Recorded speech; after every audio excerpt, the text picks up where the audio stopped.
మారిన రాజకీయ పరిణామాలు, ఆసక్తికర ఘటనలు, ఉత్కంఠ సన్నివేశాలను ఏబిఎన్ 360 మీ ముందుకు తెచ్చింది. ఈ వారంలో పతాక శీర్షికన నిలిచిన చర్చనీయాంశాలేమిటో ఇప్పుడు చూద్దాం.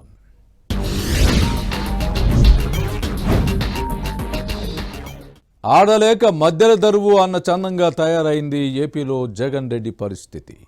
తాను చేసిన అరాచకాలకు శిక్షగా ఏపీ ప్రజలు ఇంటికి సాగనంపితే బుద్ధి తెచ్చుకొని తీరు మార్చుకోవాల్సింది పోయి కూటమి ప్రభుత్వంపై బురద జల్లడమే పనిగా పెట్టుకున్నారు. అసెంబ్లీకి వెళ్లి ప్రజా సమస్యలపై చర్చించాల్సింది పోయి ఏపీలో ఏదో జరిగిపోతోందంటూ ఢిల్లీలో హైడ్రామాకు తెరతీశారు. దీంతో అసెంబ్లీ వేదికగా 5 ఏళ్లలో జగన్ పాలనపై కూటమి ప్రభుత్వం శ్వేతపత్రాలతో అసలు గుట్టు రట్టు చేసింది.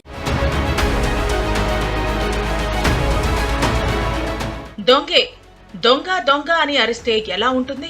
భలే కామెడీగా ఉంటుంది కదా. ప్రస్తుతం ఏపీలో వైసీపీ అధినేత జగన్మోహన్ రెడ్డి వ్యవహరిస్తున్న తీరు అలానే ఉందన్న సెటైర్లు వినిపిస్తున్నాయి. ఇటీవల జరిగిన ఎన్నికల్లో ఘోర పరాభవాన్ని మూటగట్టుకున్న జగన్ రెడ్డి ఇప్పటికే ఆ పరాభవాన్ని జీర్ణించుకోలేకపోతున్నారు.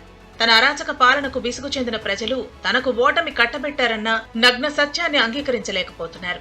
అసలు మనం ప్రజాస్వామ్యంలో ఉన్నామన్న విషయమే గుర్తులేనట్లు, తన రాజ్యాన్ని ఎవరో ఆక్రమించేసినట్లు కక్షతో రగిలిపోతున్నారు. ఓటమి భారంతో దహించుకుపోతున్నారు.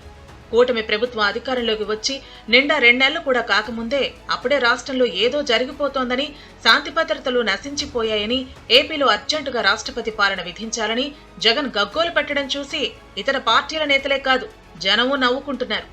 ఆడలేక మధ్యల దరువు అన్నట్లుగా అసెంబ్లీకి వెళ్లి ప్రజా సమస్యలపై చర్చించే దమ్ము లేక తన పాలనలో జరిగిన దాడులు, దారుణాలు, వైఫల్యాలపై అధికార పక్షం సంధించే ప్రశ్నలకు సమాధానాలు చెప్పలేక అసెంబ్లీ సమావేశాలకు హాజరు కాకుండా మొహం చాటేయడానికే ఢిల్లీలో ధర్నాలు అంటూ హై డ్రామాలకు తెరతీశారన్న విమర్శలు వెల్లువెత్తుతున్నాయి.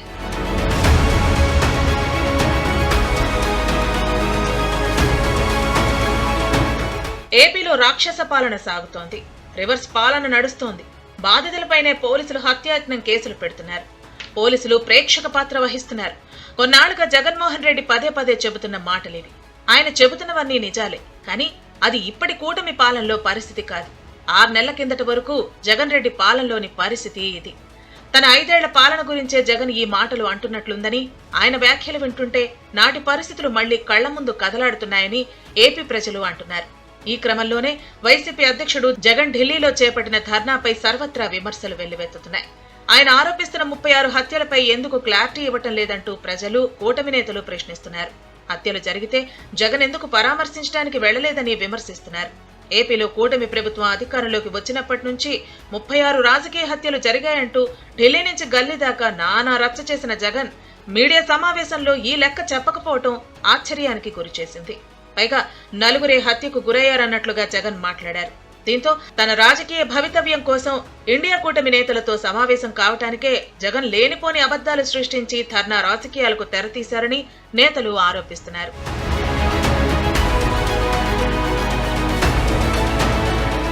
అంతేకాదు, తమ పార్టీకి చెందిన పలువురు నేతలు మంచోళ్లు అంటూ జగన్ చేసిన సూత్రీకరణ కూడా నవ్వులు పాలైంది.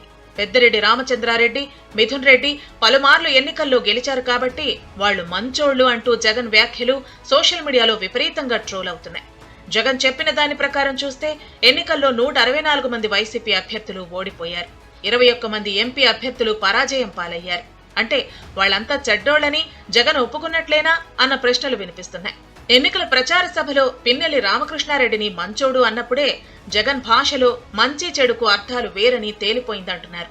అంతేకాదు, దాదాపు 2 గంటల ప్రెస్ మీట్ లో అనేక అంశాలపై అసంబద్ధంగా గజిబిజిగా మాట్లాడిన తనలోని అపరిపక్వతను మరోసారి బట్టబయలు చేసుకున్నారన్న కామెంట్లు వినిపిస్తున్నాయి.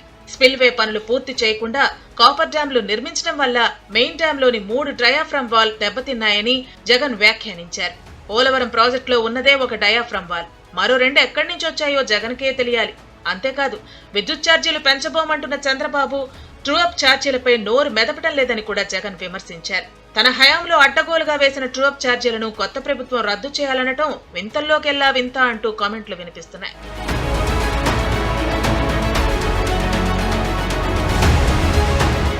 జగన్ ప్రభుత్వ హయాంలో జరిగిన అక్రమాలు, అవినీతి, అన్యాయాలు, వ్యవస్థల విధ్వంసాన్ని కూటమి ప్రభుత్వం ఎండగట్టేందుకు నిర్ణయించింది.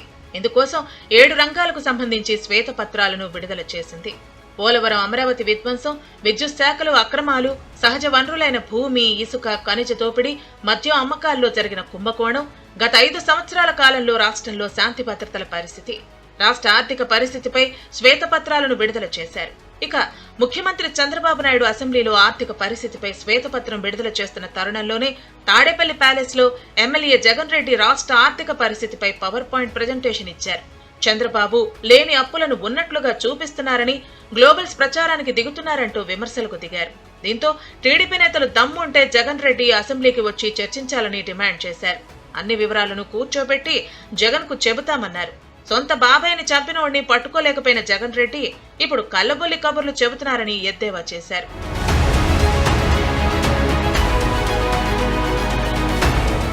వాస్తవానికి కూటమి ప్రభుత్వం అధికారంలోకి రాగానే సీఎం చంద్రబాబు రాష్ట్రాన్ని తిరిగి గాడిలో పెట్టేందుకు తీవ్రంగా ప్రయత్నిస్తున్నారు. రాజధాని అమరావతి, పోలవరం ప్రాజెక్టులపై ప్రత్యేక దృష్టి సారించి రాష్ట్రానికి పెట్టుబడులు రప్పించేలా, కంపెనీలు ఏర్పాటయ్యేలా ప్రణాళికలు రచిస్తున్నారు. ఇప్పటికే పలు ప్రముఖ కంపెనీలు రాష్ట్రంలో పెట్టుబడులు పెట్టేందుకు ముందుకొచ్చాయి. ప్రపంచవ్యాప్తంగా చంద్రబాబుకు ఉన్న బ్రాండ్ ఇమేజ్ ని బట్టి మున్ముందు కూడా మరిన్ని కంపెనీలు పెట్టుబడులు పెట్టేందుకు క్యూ కడతాయని నిపుణులు సైతం అభిప్రాయపడుతున్నారు. ఇదే జరిగితే వచ్చే ఎన్నికల నాటికి వైసీపీ అడ్రస్ పూర్తిగా గల్లంతైపోవటం ఖాయమని జగన్ అండ్ కో భయపడుతున్నారు. ఈ కారణంగానే వీలైనంత త్వరగా సీఎం కుర్చీని లాక్కోవాలనే దుగ్ధతో ఎంతకైనా తెగించేందుకు జగన్ వ్యవహరిస్తున్నారంటూ కామెంట్లు వినిపిస్తున్నాయి.